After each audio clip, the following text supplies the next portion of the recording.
Assalamualaikum warahmatullahi wabarakatuh.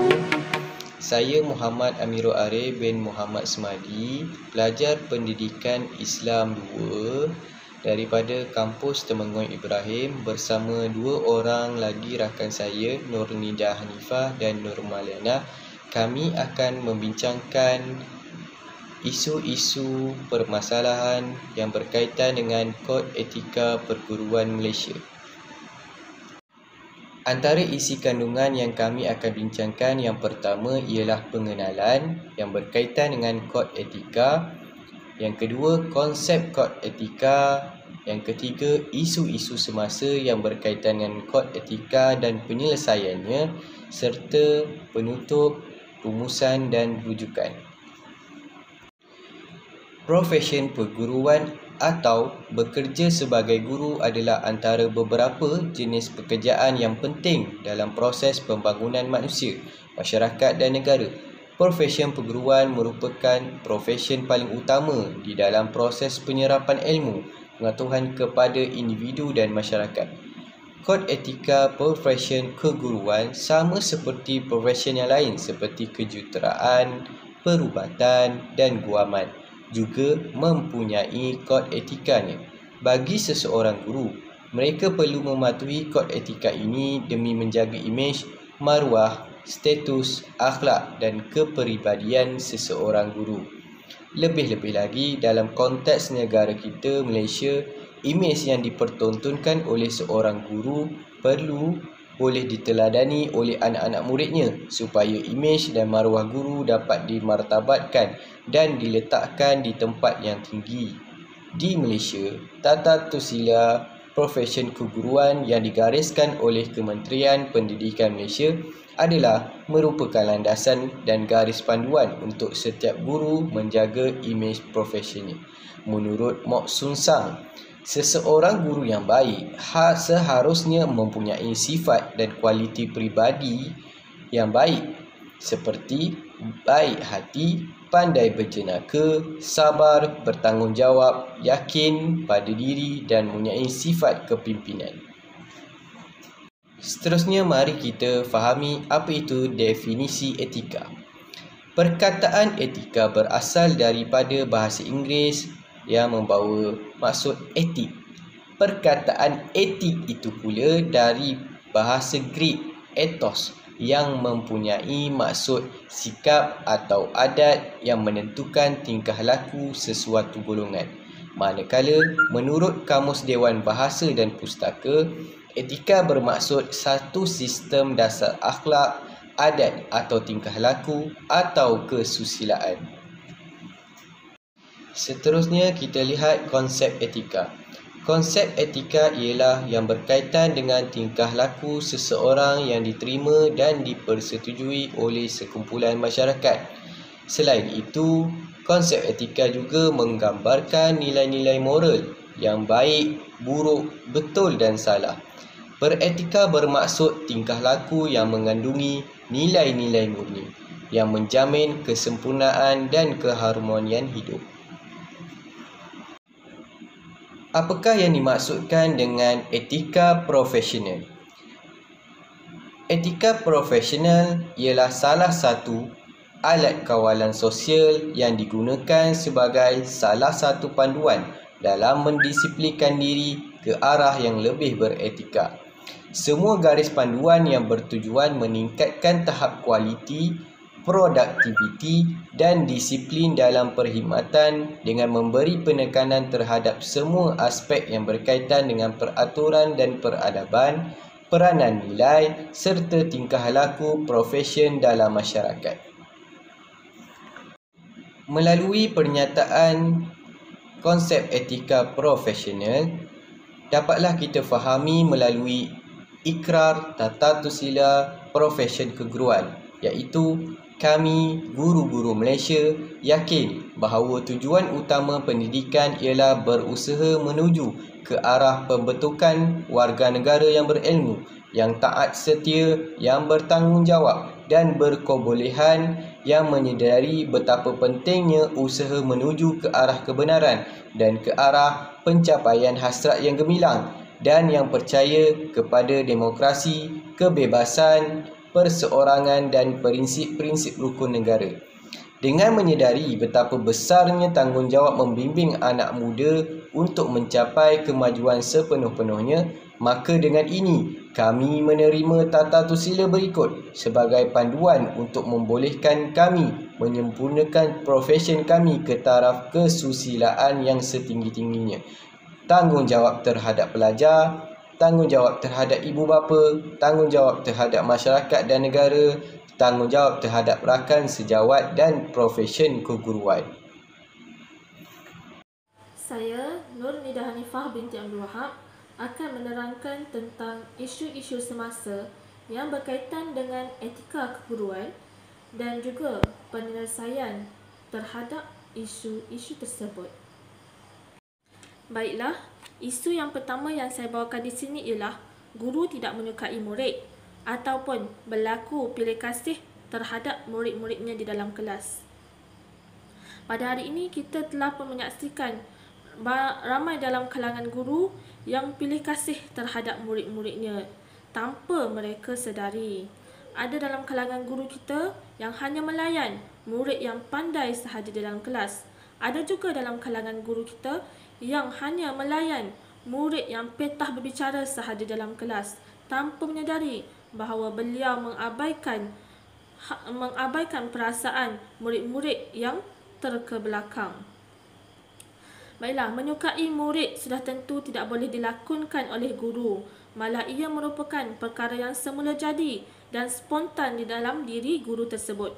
Sekiranya guru menyukai murid dan dapat mewujudkan satu perhubungan yang mesra, guru tersebut dapat mengendalikan tingkah laku murid-murid mereka. Dan guru perlulah menyediakan waktu untuk berbual-bual dan bertanya serta bersembang dengan murid-muridnya sekiranya mempunyai kesempatan. Hal ini dilakukan bagi mengetahui apa masalah dan apa perkara yang sedang murid mereka fikirkan. Di sini saya lampirkan keratan akhbar nasional yang bertajuk Guru Pilih Kasih Beri Bantuan Pelajar Miskin. Seperti yang kita sedia maklum, sepatutnya perkara ini tidak boleh terjadi pada seorang guru yang mengikuti kod etika keguruan. Baiklah, bagaimanakah cara untuk menyelesaikan isu tentang guru pilih kasih? Kita lihat pada paparan ini, iaitu yang pertama melalui pemantauan daripada pihak pentadbir. Dan yang kedua ialah bantuan rakan sejawat. Apa yang perlu dilakukan oleh pihak pentadbir? Pihak pentadbir perlulah sentiasa membuat pemantauan dari semasa ke semasa tentang prestasi kerja guru-guru di sekolahnya. Dengan adanya pemantauan tersebut secara berterusan, maka peluang guru untuk melakukan tingkah laku yang negatif akan berkurangan kerana guru mengetahui mereka sedang dipantau oleh pihak atasan. Dan yang kedua, bantuan daripada rakan sejawat. Rakan sejawat perlulah memainkan peranan mereka dalam menjaga etika keguruan sahabat-sahabat mereka. Rakan sejawat juga merupakan teladan dan juga contoh kepada rakan-rakan guru yang lain yang sedang dalam keadaan bermasalah. Dan rakan-rakan sejawat juga perlulah sentiasa memberikan kata-kata dorongan serta nasihat supaya rakan-rakan guru mereka tidak terlibat dengan tingkah laku negatif yang tidak baik di sekolah. Sebenarnya, sokongan daripada pihak sekeliling, terutamanya rakan sekerja, amatlah penting dan ia merupakan pemangkin serta semangat kepada seseorang guru itu untuk lebih efektif dalam kerjaya profesional keguruan mereka. Baiklah, sekarang kita lihat kepada isu yang kedua yang akan saya bawakan di sini ialah isu guru menghukum murid. Insiden guru menghukum murid makin hari makin berleluasa yang menyebabkan title atau jawatan seseorang guru itu diremeh-temehkan oleh netizen. Isu guru menghukum murid yang tidak menyiapkan kerja rumah ataupun kerja sekolah atau apa-apa sahaja kesalahan sekalipun dengan dendaan yang melampau dan tidak masuk akal bukan sahaja tidak boleh diterima oleh murid, malah ditolak oleh masyarakat keseluruhannya. Sebagai contohnya, denda seperti menghukum murid memakan rumput kerana tidak menyiapkan kerja sekolah, itu adalah perkara yang terlalu melampau. Ada di dalam kalangan guru kita yang mendenda murid mereka dengan merotan di bahagian leher dan digantung loceng atau disepak, diterajang, malah dibelasah hingga cedera hanya kerana gagal menyiapkan kerja rumah maupun kesalahan-kesalahan yang lain yang bukannya berstatus jenayah yang besar. Begitu juga jika gambar murid tersebut dirakamkan, dimuat naik ke laman sosial atau disebarkan ataupun ditularkan atau manggil mereka dengan pelbagai gelaran yang tidak elok. Itu pun jelas adalah perkara yang melampaui batasan. Maka dendaan itu tidaklah wajar dilakukan oleh seseorang guru terhadap murid-muridnya. Baiklah, di sini saya lampirkan tentang isu guru menghukum murid berdasarkan keratan akhbar yang saya paparkan di sini, iaitu keratan daripada Akhbar Harian Metro. Tajuknya ialah Cedera dipukul guru sambilan. Baiklah, di sini saya ingin membawakan tentang apakah penyelesaian terhadap isu yang sedang kita bincangkan, iaitu isu guru menghukum murid. Di sini saya ingin membawa pepatah, guru ibarat lilin yang menerangi kegelapan hati murid-muridnya. Guru hendaklah sanggup berusaha keras dalam melaksanakan tugas-tugasnya, iaitu mendidik dan juga mengajar murid-muridnya walaupun terpaksa menempuh pelbagai cabaran dan juga rintangan. Peribahasa ada mengatakan, belakang parang jika diasah lagikan tajam. Jadi, seseorang guru itu tidak boleh berputus asa dalam mendidik anak-anak bangsa walaupun murid-muridnya berhadapan dengan masalah disiplin di sekolah. Sememangnya, kenakalan seseorang murid itu tidak boleh dielakkan. Namun kita sebagai guru hendaklah sentiasa menjaga etika keguruan dengan melaksanakan tugas-tugas kita, iaitu mendidik mereka. Namun kita juga tidak boleh menuding jari terhadap apa kesalahan yang murid itu lakukan. Guru juga merupakan seorang pembentuk modal insan, sepatutnya menunjukkan contoh dan juga tauladan yang baik terhadap murid-muridnya. Dendaan yang berhikmah serta berhemah adalah lebih baik terhadap murid-muridnya untuk menyedarkan mereka tentang kesalahan yang telah mereka lakukan. Melalui pendidikan juga, guru berperanan sebagai pendidik dalam memastikan murid-muridnya memahami apa yang baik dan juga apa yang buruk. Tugas guru adalah memimpin dan juga mendidik serta mengajar murid-muridnya, dan guru bukanlah sebagai penghukum terhadap murid-muridnya. Okay, Assalamualaikum warahmatullahi wabarakatuh. Saya Nurmaliana binti Muhammad Ramli. Untuk isu yang ketiga adalah penyalahgunaan media sosial dalam kalangan guru. Okay, jelasnya di sini, guru atau lebih dikenali sebagai komuniti media sosial perlulah mengawal penggunaan media. Okay, penyalahgunaan media sosial bukan hanya melibatkan isu-isu seperti menggunakan kata-kata yang kasar ataupun menyindir seseorang, menggunakan kata-kata kesat, malah memviralkan pun dikatakan termasuk dalam penyalahgunaan media.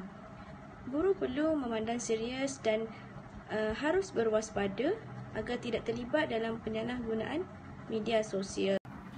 Okey, seterusnya, menurut surat khabar berita harian online menunjukkan bahawa saya hanya rakam, bukan viral video bapa masak ketum. Okey, jadi di sini video yang telah viral mengenai seorang murid yang mengaku ayahnya ini gemar memasak ketum dan ianya telah dirakam oleh guru yang berusia 40-an. Okey, sebagai seorang guru, kita perlulah menjaga etika dan elakkan daripada isu-isu penyalahgunaan media, kerana guru perlu mengetahui peraturan dan kawalan kandungan media sosial yang telah termaktub dalam garis panduan nilai dan etika penggunaan media sosial sebagai seorang guru dan murid. Okey, penyelesaian terhadap isu, guru boleh memanfaatkan penggunaan media sosial secara positif untuk tujuan yang pertama, meningkatkan pengajaran dan pembelajaran bagi menambah baik kualiti sistem pendidikan. Okey, yang kedua, membolehkan warga pendidik berkomunikasi secara pantas tanpa sempadan. Dan yang ketiga, menghubungkan guru dengan yang lain secara meluas bagi meningkatkan sistem penyampaian pendidikan. Okey, sekiranya terdapat kesilapan pada sebarang maklumat yang telah dihebahkan ataupun diviralkan, hendaklah sebaik-baiknya mengakui secara umum ataupun membuat pembetulan dan memohon maaf kepada pihak yang berkenaan secara terus dalam laman sosial yang berkaitan. Okey, seterusnya isu yang keempat adalah guru ponteng sebulan dan mempunyai masalah disiplin. Okey, menurut Kamus Dewan ketiga, ponteng dari segi bahasa adalah kecoh ataupun tipu ataupun lari daripada tugas, iaitu tanggungjawab dia sebagai seorang guru lah. Dari segi istilah pula, merujuk kepada tidak hadir bertugas tanpa sebarang surat akuan sakit ataupun maupun apa-apa sebab yang munasabah. Okey, seterusnya adalah seseorang pekerja apabila tidak dapat hadir ke pejabat ataupun sekolah pada waktu bekerja, maka mereka dianggap sebagai tidak hadir. Okey, sekiranya seseorang guru tidak hadir tanpa sebarang sebab yang munasabah, ianya boleh dianggap sebagai ponteng kerja. Guru ponteng bermaksud guru yang lari daripada melaksanakan tugas hakiki, iaitu mengajar, ataupun tugas-tugas sampingan, iaitu seperti hadir mesyuarat dan program dan sebagainya. Faktor utama yang menyebabkan berlakunya masalah ponteng ini ialah faktor sikap guru itu sendiri. Hal ini merangkumi aspek dalaman dan luaran guru itu, yang mana masing-masing memberi impak kepada pembangunan sahsiah seorang guru. Penyelesaian terhadap isu yang pertama, pihak pentadbir perlu mengadakan perbincangan dengan guru yang bermasalah tersebut. Yang kedua, jika masalah ini berlarutan, pihak pentadbir perlu memberi surat amaran ataupun surat tunjuk sebab kenapa dia tidak hadir ke sekolah dan sebagainya. Guru besar mempunyai kuasa merujuk guru tersebut kepada lembaga tata tertib dalam Peraturan Pegawai Awam Kelakuan dan Tata Tertib 1993 bahagian 3. Dan seterusnya, pihak pentadbir perlu mengadakan latihan dalam perkhidmatan bagi memantapkan lagi sahsiah guru itu dan hasil kerja guru. Latihan ini dapat meningkatkan lagi kredibiliti seseorang guru. Isu ponteng bukan sahaja melanggar etika profesion perguruan, malah kesannya boleh mempengaruhi semua pihak, sama ada guru yang lain, murid sekolah ataupun ibu bapa dan masyarakat sekeliling. Oleh yang demikian, perlu ada pemantauan yang berterusan daripada pihak pentadbir untuk memastikan gejala ini tidak berlaku dalam kalangan guru. Secara kesimpulannya, melalui isu-isu dan permasalahan serta cadangan penyelesaian yang telah dibentangkan dan dibincangkan, matlamat KPM adalah untuk menjadikan profesion keguruan dihormati dan dipandang tinggi sesuai dengan amanah yang dipikul dalam pembinaan generasi masa hadapan negara. profesen keguruan sememangnya bidang kerjaya yang bukan sahaja mengajar atau mendidik anak bangsa. Bahkan lebih daripada itu, seorang guru haruslah berfikir secara rasional untuk membuat sesuatu keputusan dalam melaksanakan tindakan dengan menilai hasil kesan yang akan diterimanya. Oleh itu, adalah mustahak bagi individu yang berkecimpung di dalam bidang ini untuk sentiasa berusaha mempertingkatkan kecekapan, kebolehan prestasi dari semasa ke semasa demi menjayakan hasrat dan matlamat KPM untuk melahirkan guru yang beretika, profesional dan mempunyai accountability-nya.